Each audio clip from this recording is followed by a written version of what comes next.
I'm Andrew Kitchener. I'm the Principal Curator of Vertebrates at National Museum Scotland. So I look after all the animals that have backbones. And today I'm going to be talking about Planet of the Apes.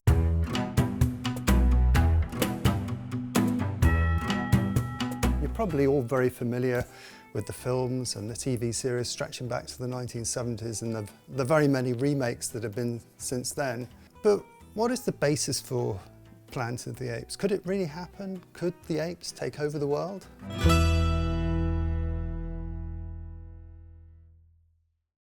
Okay, so my colleagues have given me some various clips from a Planet of the Apes movie, and I'm going to have a look at them, and then we're going to see, does this reflect real great ape behaviour, or is this just the imagination of Hollywood scriptwriters? So let's have a look.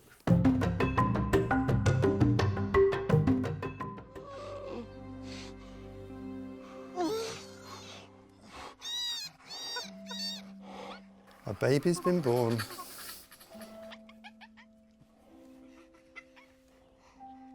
And certainly the male wouldn't be a midwife.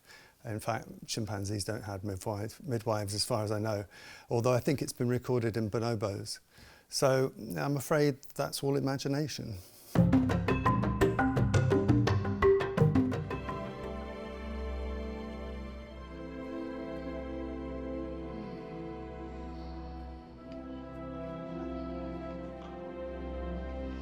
Hugging and nuzzling each other. One might be between two males, and in fact most of the hugging that occurs between chimpanzees is actually between males.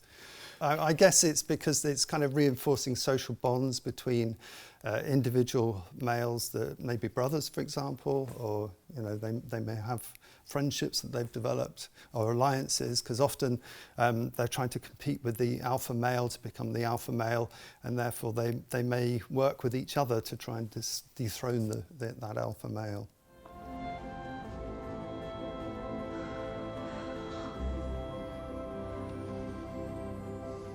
You don't have these kind of monogamous families that imitate many human families. And so females, for example, might mate with several males, maybe up to 12 males, although in some cases couples will go off for a bit of privacy together. But the whole society, chimp society, is very different from human society. It's much more dynamic, lots of males, lots of females interacting with each other, mating with each other. Although they do have specific alliances and affiliations between individuals as well within that. So it's a very complex social structure. I am Raka. I am Noah. Chimpanzees and orangutans would never meet each other because they live on different continents. He was outside when they arrived. Did you see my clan? No. I hid. I survived. I protected our work. Of course, orangutan society is quite different from chimp society in that it's much more fluid, and the main social grouping is a female with her youngster, and they kind of move around within the rainforest. And although adult males will be dominant within an area and try and monopolize all the matings that go on, there's not that kind of social hierarchy that you find within chimp society. I have no idea what would happen if a chimp and an orang met in the wild. I think that it probably wouldn't go well, but it ain't going to happen.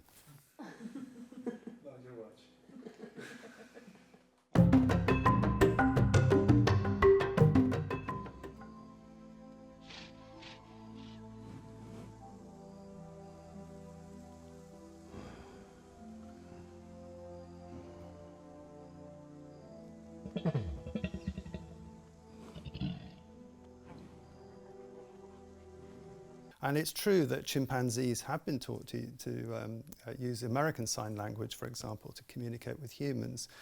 But I think not with an orang. I don't think that's going to work somehow.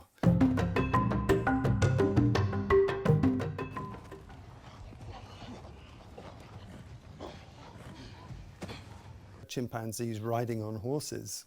And of course, well, in circuses, chimpanzees and monkeys have been taught or trained to ride on a horse, but that's very far from actually directing a horse in the direction it wants to go.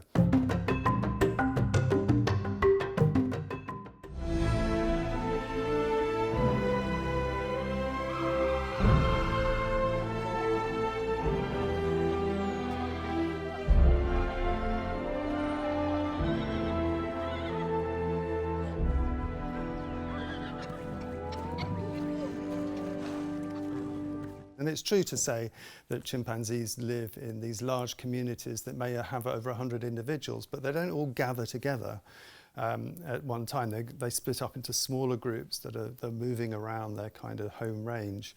Chimpanzees do make a new nest to sleep in every night up in the trees, but it's not a 5-story high block of flats that they're all living in, no.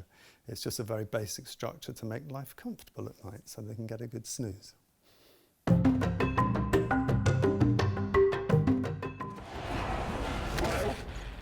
Take your stinking paw off me, you damn dirty ape! No!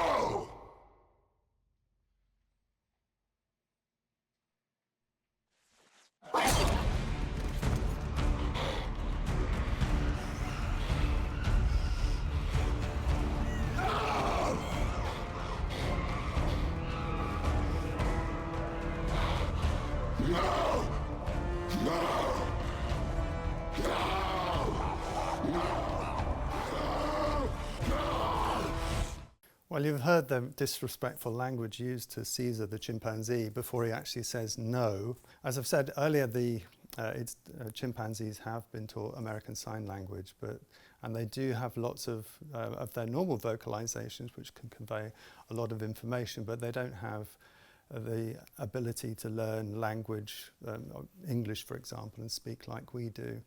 And there may be a genetic reason for this, but there's a particular gene called the FOXP2 gene. They found that the mutations of that gene in humans affects the development of speech and language. Again, there are different mutations of that gene in the great apes, which mean they're different from the human one.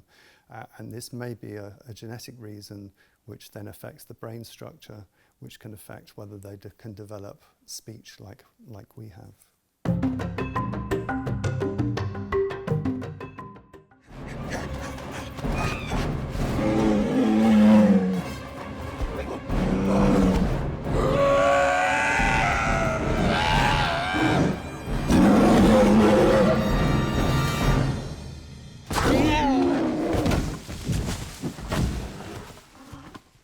There's elements of truth in there and there's elements of fantasy. So, of course, chimpanzees do have weapons. They use rocks or they use tree branches as missiles and clubs.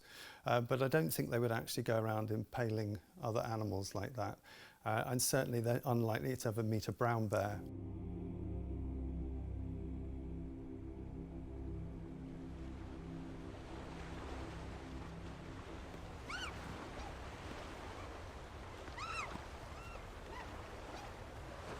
Of course, chimpanzees do make and use tools. So they might use rocks, for example, as hammer and anvil to crack open nuts that they can't get to the inside otherwise. They might scrunch up leaves to create a sponge to get some water from a recess in a tree.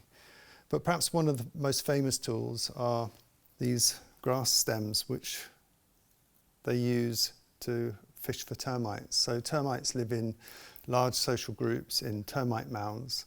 And the chimpanzees make a hole in the termite mound and they push the grass stem in. And the termites are trying to defend termite mounds. So the soldiers come along with their giant jaws and they grab hold of the grass stem and the chimpanzee pulls them out. And then he can just eat them off the stick, as it were.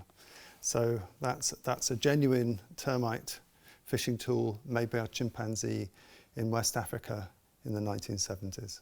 So the next clip is called Strength. I'm losing mine.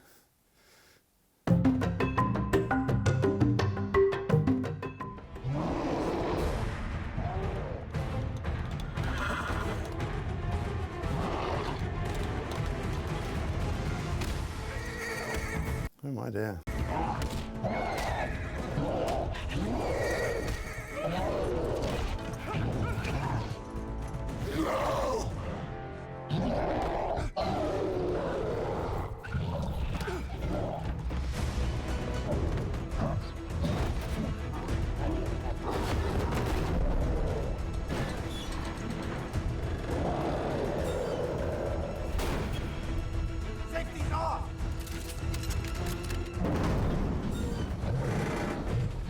We do know that chimpanzees and gorillas are very strong animals, certainly compared with humans.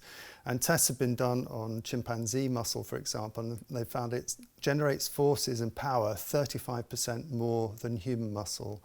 So if you combine that with a greater muscle mass, that makes them incredibly strong. And some estimates have put it that chimpanzees and gorillas can lift between 4 and 5 times their own body weight. So they are immensely strong. So just keep away from them.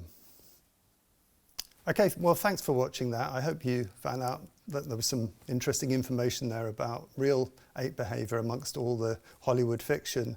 But take a look for yourselves and see what you can see and make of it all. And next time you go to the zoo or you get lucky enough to see these animals in the wild, think about how some of their behaviours do resemble ours because we share a common evolutionary history, but also how they're very different from us. We shouldn't expect them just to start speaking or riding horses or building villages. It's not really what they do.